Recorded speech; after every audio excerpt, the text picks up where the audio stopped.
Good morning, sir. For today's written demo, we will be showing you on how to make a bed making. First, I'm Mark Lavares. I'm Mitch Robles. First, we will do on how to fold the materials for bed making. Our materials will be bottom sheet, rubber sheet, draw sheet, top sheet, pillowcase, and pillow. Okay, to fold, this is the bottom sheet.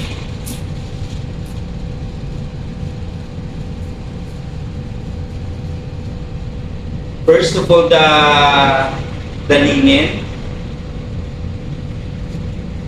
Okay, we will use good to good from bottom sheet to draw sheet.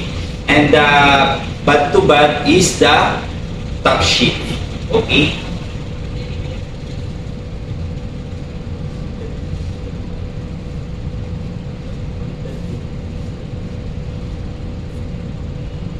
Okay, fold. We will do a single folding.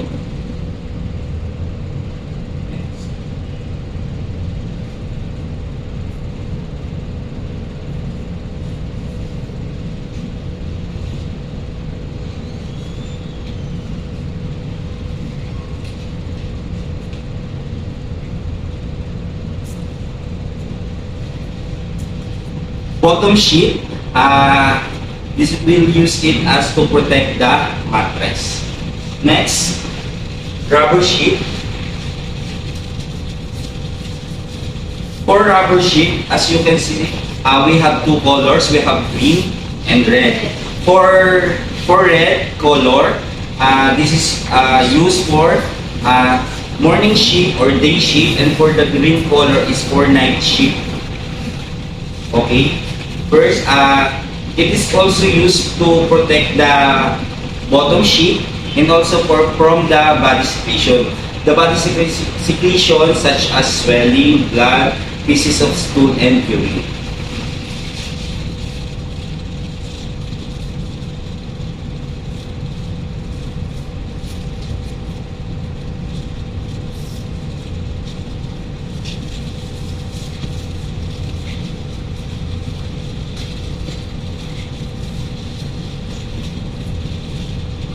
Next is draw sheet. The use of draw sheet also, ito po yung ginagamit if you will transfer the patient from the another bed or to the wheelchair. Yan. And also, ginagamit din po siya na gate belt. Yan. Yung gate belt po, yun yung tinatali sa dito sa bewang ng ating mga magiging pasyente. Ano po? Okay.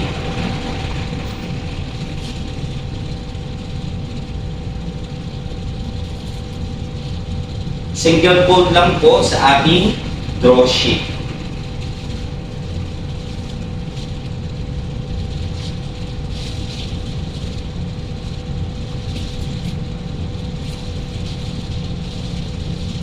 Next is the top sheet.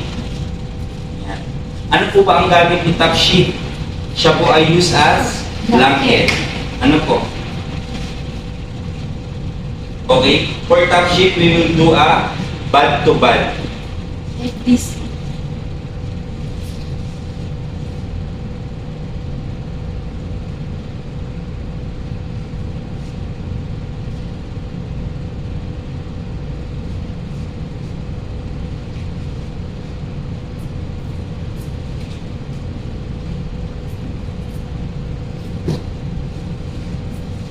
Next is Pillowcase. pillowcase. Si pillowcase po, syempre, para saan po ba si pillowcase? Syempre, to protect the pillow. And syempre, for medical, medical field po, si pillowcase po ay pwede rin gawing hamper. Hamper po is yung laundry basket sa mga hospital, sa mga ward. So, yung mga used linens and mga from bottom sheet or top sheet, dito po natin inilalagay si mga linen. Ginagawa po siyang hamper. Ayun po. Ang pagpo-fold po niya, kukunin niyo po yung pinakang edge, tigkabila, yung dulo. Then, i-fold niyo lang po siya dito hanggang half lang. Make sure po na hindi niyo makakapitan yung pillowcase.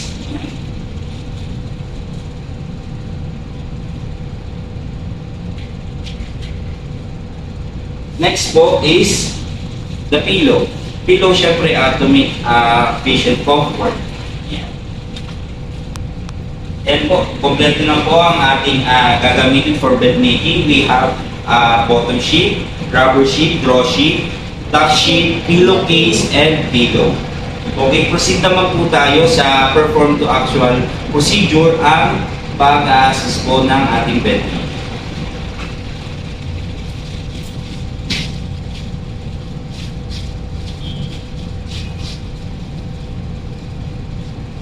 Okay, first, syempre, ano po tayo, perform hand washing.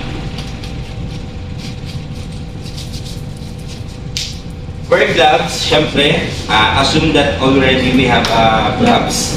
Okay.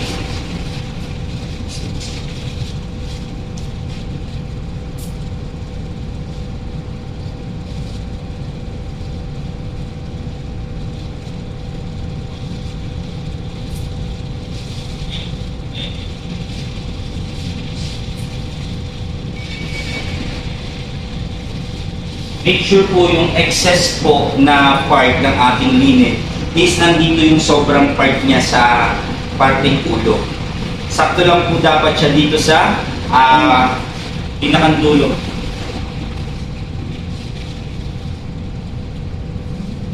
Nandito lang po yung sobra. Then, ibababa po natin to. Make sure po na hindi po babagsak yung linen natin sa floor. Siyempre para iwas contamination din. Ano po?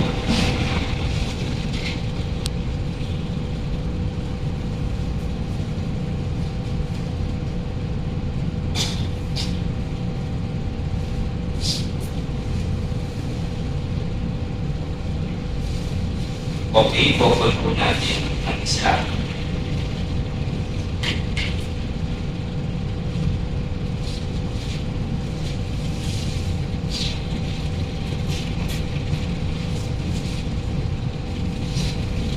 Then, syempre, itatak po natin yung excess na linen. Using 45 degree po. Yan, pwede pong ibabalik. Yan, up. Tapos down. Takan mo po siya, itatak.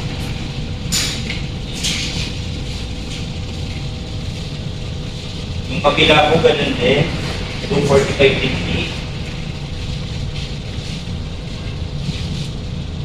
Tap. Yes, tap. Naman po tayo sa ating rubber mat or rubber sheet. Siyempre, kaya po tayo nagamit ito, siyempre, to protect body secretion, ano po yun, like sweat, pieces of stool, urine, at saka blood ni patient. At syempre, yung atin po sinabi kanina, si red po is for morning or day shift and si green naman po is for night shift or bad side.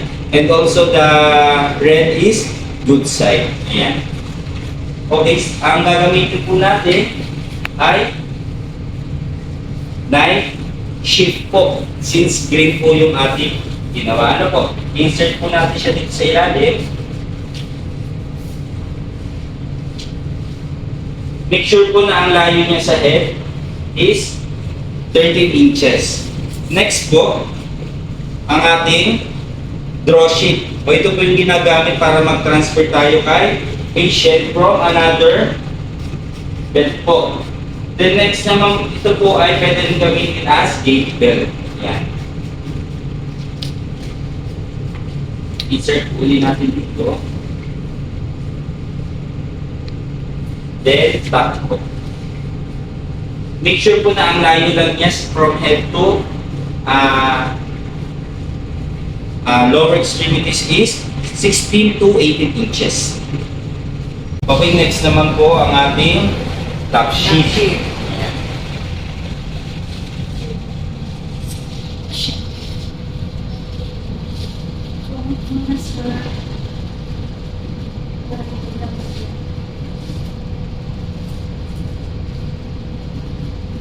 Make sure din po na yung ating excess po na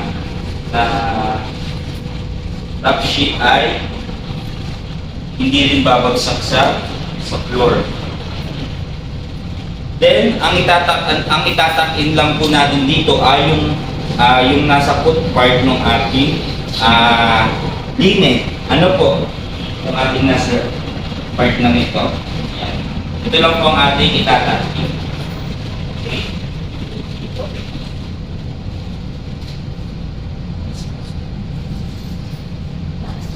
Pasok na po. Nandahan ang pagpapasama.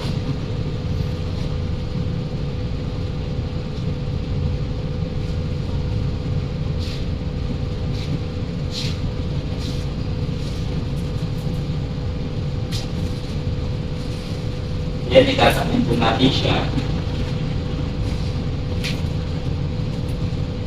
Pasok na po. Lutuin lang.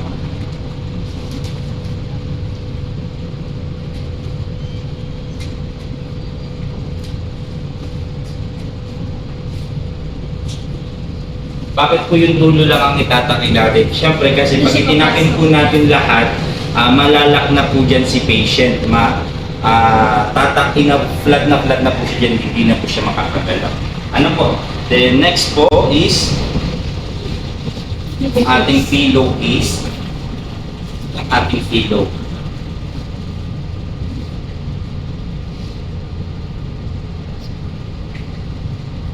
Make sure po na hindi natin makakapitan ang ating pillow. Ano po?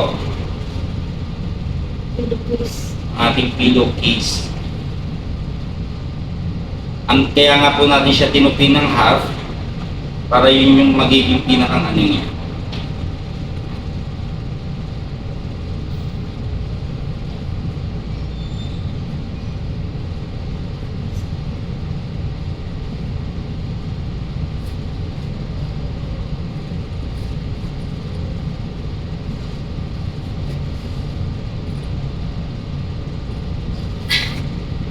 Siyempre po, yung iba naman pong ating mga pillowcase is yung open yung ganito na itinutupi lang. Make sure po na yung pagkakatupi natin, hindi natin siya sinishake or kaya sinisisten kasi mamaya makapag-spread pa ng virus or kaya contamination. Siyempre, paano po yung lagay ng una natin?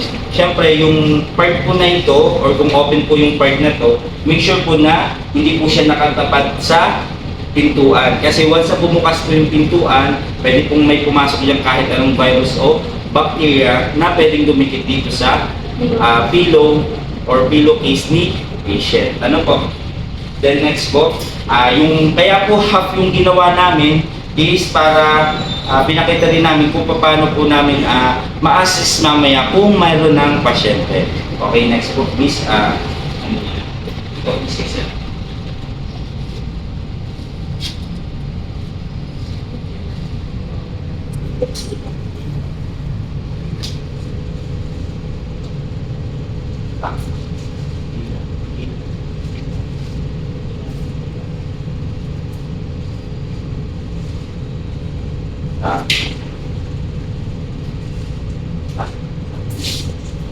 Same lang.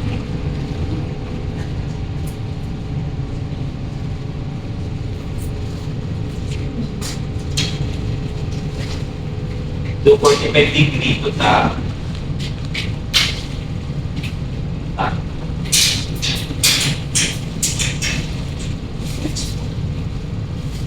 Next is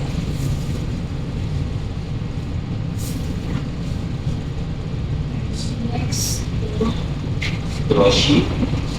Same lang din po nung sunod-sunod na procedure kanina. Next, and the last is the top sheet. Then, ang itatakin lang po ay itong part na to. So, okay lang. Ito.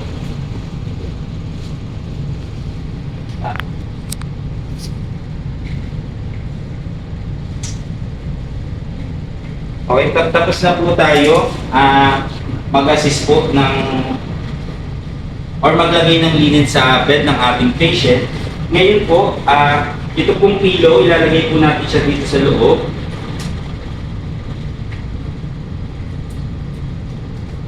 Ang tawag po sa ganitong setup po ng bed is closed bed. Bakit po closed bed? Kasi wala pa pong pasyente. Next po,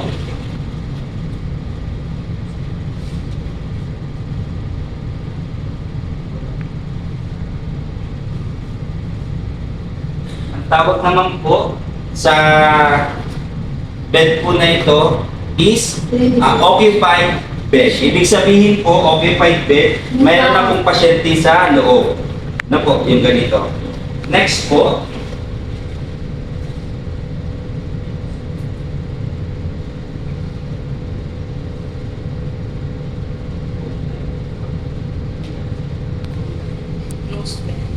Open.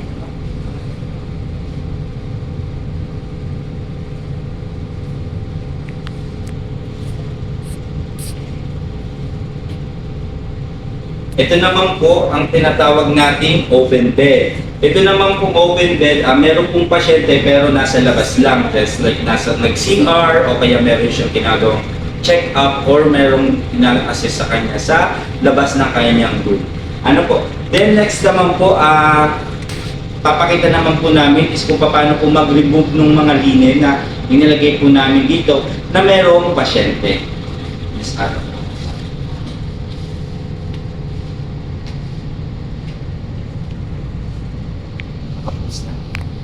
Okay po, ngayon naman po tatanggalin naman po namin yung mga linen or mga sheets na lagay namin sa bed ni patient. Siyempre po bago po namin tanggalin, lalagyan namin siya ng bath blanket or bath towel.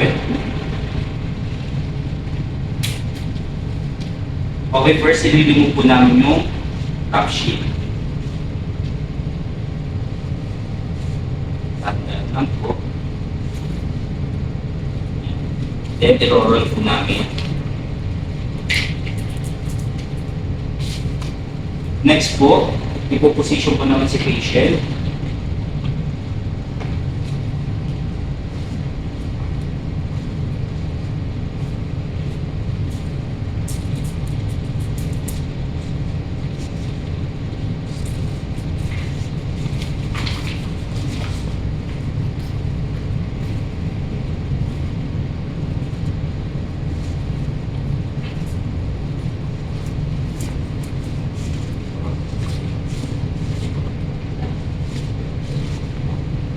Babalik po natin si patient. Then, ipipis naman po natin siya papunta sa aking far side.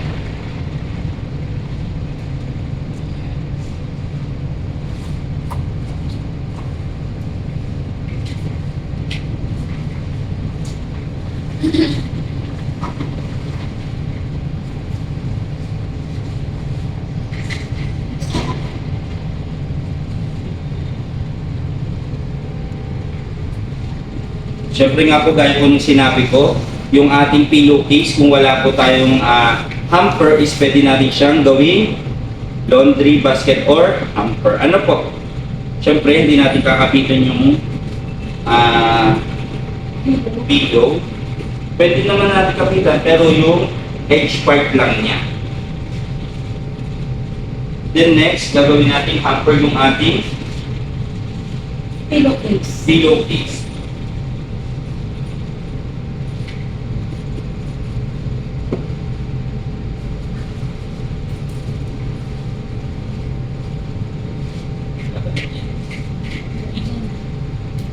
Ayan po. And syempre, pagkatapos po ng do the aftercare po, yan gaya nga po yung ginawa namin, remove or discard all the materials that we use and also perform again hand wash.